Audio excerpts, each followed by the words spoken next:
क्या आपको पता है इस साल पितृपक्ष चल रहे हैं और इनका महत्व क्या है? ये 7 से 21 सितंबर तक है, यानी पूरे 16 दिन।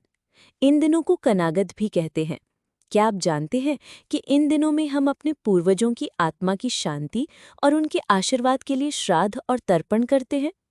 क्या आपने कभी सोचा है कि श्राद्ध करने की सही विधि क्या है? सुबह जल्दी उठें और स्नान करके साफ कपड़े पहनें।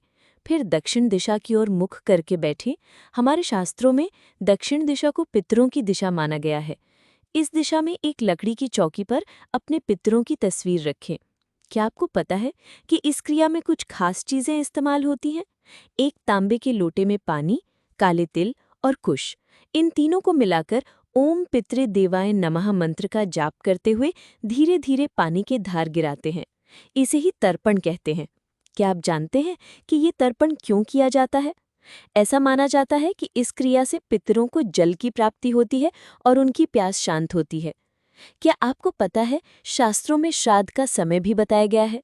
श्राद्ध के लिए दोपहर का समय, जिसे कुतप वेला कहते हैं, सबसे श्रेष्ठ माना गया है। क्या आपने कभी सोचा है कि इसे कुतप वेला क्यों कहते हैं? दोपहर में सूर्य आकाश के बीचों बीच होता है और इस समय की ऊर्जा सबसे ज्यादा मानी जाती है। अब बात करते हैं श्राद्ध के भोजन की।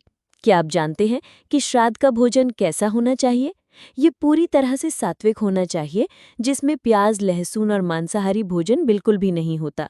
श्राद्ध के बाद इस भोजन को केले के पत्ते पर रखकर सबसे पहले गाय, कुत्ता, कौवा और चींटी को देना चाहिए।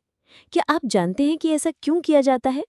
ऐसा माना जाता है कि ये सभी हमारे पितरों के प्रतीक होते हैं और इन तक भोजन पहुंचाने से पितरों को भोजन प्राप्त होता है। इसके बाद ये भोजन किसी ब्राह्मण या गरीब को आदरपूर्वक दान में देना चाहिए। क्या आप जानते हैं कि इन 16 दिनों में कुछ नियमों का पालन करना भी जरूरी है? इन दिनों में कोई शुभ कार्य जैसे शादी, मुंडन या गृह प्रवेश नहीं करना चाहिए। क्या आपने कभी सोचा है कि इन दिनों में ऐसा क्यों मना किया जाता है? क्योंकि ये दिन हमारे पूर्वजों को याद करने और उनके प्रति सम्मान प्रकट करने के लिए होते हैं।